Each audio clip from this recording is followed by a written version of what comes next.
wabarakatuh. Salam sehat, salam semangat untuk kita semua. Pada kegiatan belajar kita kali ini, kita akan mempelajari bab tentang menjauhi pergaulan bebas dan perbuatan zina. Mengapa kita harus menjauhi pergaulan bebas dan zina? Bagaimana pandangan Al-Quran dan hadis tentang pergaulan bebas dan zina? Bagaimana cara kita menjauhi pergaulan bebas dan zina? Apa dampak atau akibat kalau kita terjerumus dalam pergaulan bebas dan zina? Serta apa hikmah dibalik diperintahkannya kita untuk menjauhi hal tersebut? Mari kita bahas.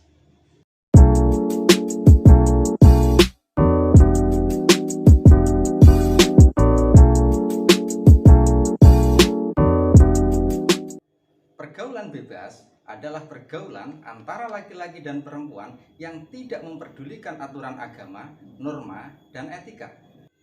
Sementara zina yang merupakan dampak dari pergaulan bebas adalah melakukan hubungan seksual di luar ikatan pernikahan yang sah menurut syariat agama dengan dasar suka sama suka.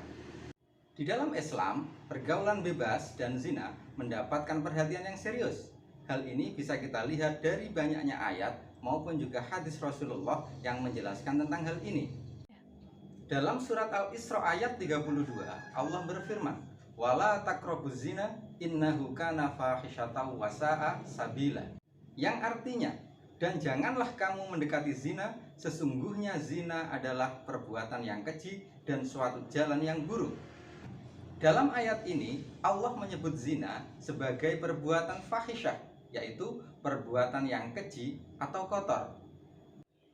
Ahmad Mustafa Al-Maraghi dalam kitab tafsirnya menjelaskan, makna lafadz fahisyah adalah bahwa berzina itu merupakan perbuatan yang sangat buruk dan memuat kerusakan, seperti kekacauan dalam percampuran keturunan atau nasab dan terjadinya pembunuhan. Sementara itu, di dalam agama Islam, zina dibagi menjadi dua, yaitu zina muhson dan zina ghairu muhson. Apa itu zina muhson? Zina muhson adalah perbuatan zina yang dilakukan oleh orang yang telah bersuami atau beristri, ataupun juga zina yang dilakukan oleh orang yang pernah berumah tangga, baik itu duda maupun janda. Adapun zina ghairu muhson adalah zina yang dilakukan oleh orang yang belum pernah menikah, seperti remaja yang berpacaran kemudian melakukan hubungan seksual dengan pacarnya. Lalu apa hukuman bagi orang yang berbuat zina?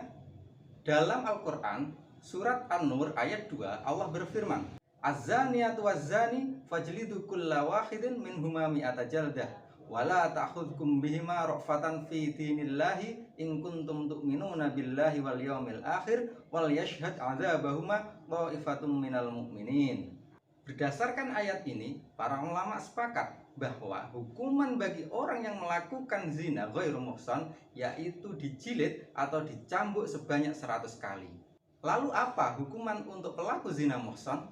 Dalam salah satu hadisnya, Rasulullah bersabda, "Al-birru kri jaldu mi'atin wa nafyu sanatin wa saibu bisaibi jaldu mi'atin war rajmu." Jejaka dan perawan yang berzina hukumannya didera atau dicambuk 100 kali dan pengasingan selama 1 tahun. Sedangkan duda dan janda hukumannya didera 100 kali dan dirajam. Banyak hal sebenarnya yang bisa kita lakukan supaya kita tidak terjerumus pada pergaulan bebas dan perbuatan zina. Di antaranya, 1. Berpakaian atau berpenampilan yang rapi dan sopan serta menutup aurat. 2. Memilih teman bergaul yang baik atau yang soleh. Teman yang baik akan mengajak kepada kebaikan, teman yang jelek akan mengajak kepada kejelekan. 3. Menghindari atau menjauhi tempat-tempat maksiat yang dapat memberikan peluang atau kesempatan untuk berbuat zina, seperti diskotik, tempat pelacuran, perjudian, maupun yang lainnya.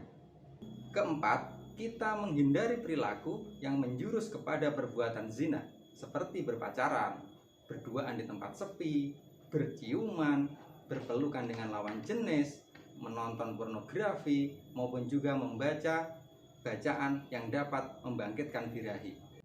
Kemudian, hikmah apa yang bisa kita ambil dari perintah agama tentang kita harus menjauhi pergaulan bebas dan perbuatan zina?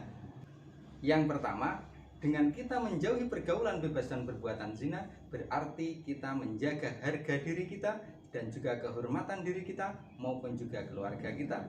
Yang kedua, dengan kita menjauhi pergaulan bebas dan perbuatan zina, berarti kita menjaga nasab atau keturunan kita.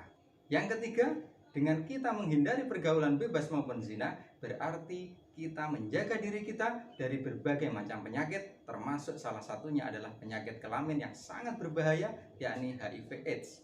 Dan yang keempat atau yang terakhir, dengan kita menjauhi pergaulan bebas maupun perbuatan zina, berarti kita menghindari dari dosa-dosa besar lain yang diakibatkan oleh perilaku perbuatan zina, seperti dosa melakukan pembunuhan. Sebenarnya masih banyak lagi hikmah yang dapat kita ambil dari perintah Allah maupun Rasulullah tentang dilarangnya kita untuk melakukan pergaulan bebas maupun perbuatan zina. Namun pada kesempatan belajar kita hari ini adalah hal-hal yang dapat saya sampaikan sebagai materi pembelajaran. Terima kasih. Wabillahi taufiq wal hidayah. Assalamualaikum warahmatullahi wabarakatuh.